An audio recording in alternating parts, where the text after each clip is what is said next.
Hi, I'm Mrs. Stevens. I teach grade 1 at Ridgeview Community School, and today I'm going to read a chapter from There's an Owl in the Shower, chapter 8, called Two Nights Owls. Leon caught only one mouse on Sunday. It was raining hard, and the mice were in their burrows chewing on roots. That night, he waited until everyone had gone to bed. Then he set traps inside the house. He hoped a mouse or two might have come in out of the rain. A sharp snap awoke him at 2 a.m.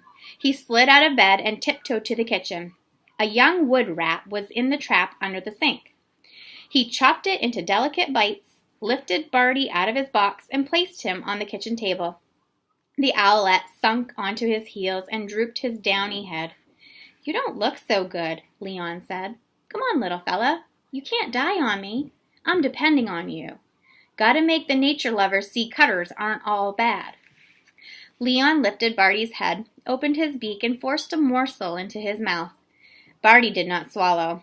Leon stroked the slender throat, and the food slid down. For 2 hours, he force-fed the little owlet, and with each bite, Barty grew more alert. "You're a good fellow," Leon said when the last bite was gone, and Barty was perky enough to lift his head and focus on Leon's face. He fluttered his wings and begged for more food. "I haven't got any more," Leon said helplessly. Then he looked at the refrigerator. "Chicken?" he said. "Cindy bought a chicken today." Leon cut up one chicken thigh, and when it was eaten, Barty stopped begging. Leon rested his arms on the table and stared at the otherworldly creature, the elfin owl from the giant trees. "You're shivering," he said, and glanced around nervously. Hearing no one awake, he picked up Barty. "You stopped shaking when Sally cuddled you," he said, tucking the owlet in the crook of his arm. Barty made soft noises and snuggled against the sleeve of Leon's terry cloth bathrobe. "Must be," he said almost gently, "that you still need your mother. I'll just take her place for a little while. No one can see us, and it might just keep you alive." He was embarrassed by this tender sentiment, and added quickly, "Until the hearing, of course." Leon took Barty into the living room, turned the TV low, and sat down on the couch.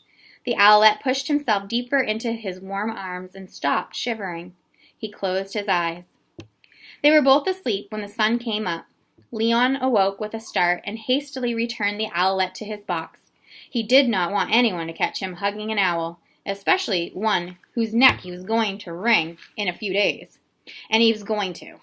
By the misty light of dawn, he felt in charge of his destiny again. No owlet was going to run him. The rain let up the next day, and Leon and Borden walked to the riverside field as the sun was coming up. Very quickly, they trapped 3 mice and 7 voles. Leon had brought his fishing rod this morning. The half-pounders, young steelhead salmon, that came up the rivers and streams this time of the year, had been the great fish of Leon's boyhood. They swam through the water in silver streams, and he had caught them in silver streams, one right after another. But he had not seen any since he had been coming to the riverside field, and he wondered about them. Borden picked up his pack of head off for school. Borden picked up his pack to head off for school. "Borden," Leon said, threading his line through the eyelets on the rod, "you have a minute? I'm worried about Barty." "What's wrong?" "Those furry balls he spits out every day. You seen 'em?" "Yeah, you can't miss them," Borden answered. "What's wrong with that?" "Do you think he has some kind of disease?" "Nah," Borden answered. "He hates fur, just like I hate liver. So he spit 'em out." "Yeah, I'll bet that's it. Maybe I should peel the mice." Leon pulled out the line and fastened a lure to it. Come on, Pop," Borden said. "Barty knows what he's doing." "I guess so." He was not convinced. "Find out about it, will you?" "How?" "You could ask Sally to ask your teacher." Borden stared at his father. He was really hooked on Barty. He waved and trotted down the trail. If Barty was ill, as his pop had suggested, they might have to take him to a vet. Borden resolved to find out about the fur balls. That night, Borden awoke Leon around 2 a.m. "Pop," he whispered, "I dreamed Barty died. I don't dream stuff like that unless it's true. Come with me to check him, will you?" Tiptoeing down the hall, Leon and Borden hesitated before Borden flicked on the kitchen light. Leon opened the owl box. Barty turned his black eyes upon him and stood up. "Hi," Leon said and grinned. "He looks alive to me."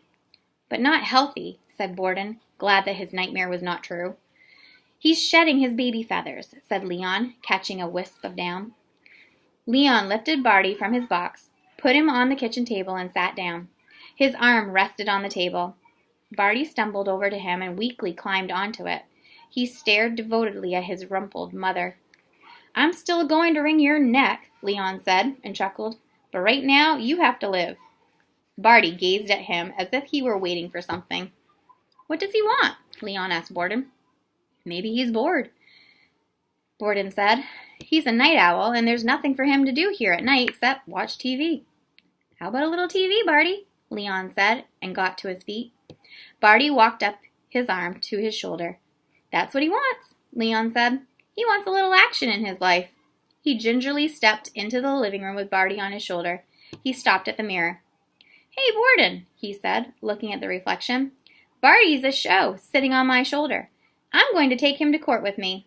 The judge will say, 'Oh, look at that cute little owl,' and tear up the fine." "Pop, I'm going back to bed now," Borden said. "I'm tired." "Go on," Leon answered. "I'll just sit here a minute." "I'm not." He was smiling. At 5:30 a.m., Leon was awakened by Barty, who was gently rubbing his beak against his ear. Startled, Leon got to his feet. "Thanks for waking me," he said. He listened to the house. No one was up. He went into the kitchen to put the owlet back in his box, but Barty had other ideas. He dug his talons into Leon's bathrobe and would not let go. "Come on," Leon whispered as he tried to take him off his shoulder. Barty clung more tightly. Finally, Leon lifted each talon and tucked it under the foot. Then, holding Barty's feet in his big hand, he lowered him into the box. "You must be feeling better. You're talking to me again," he said.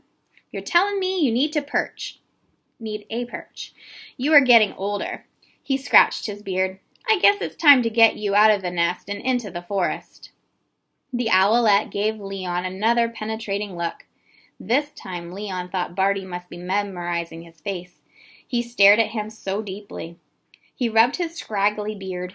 He was not a very pretty thing to memorize.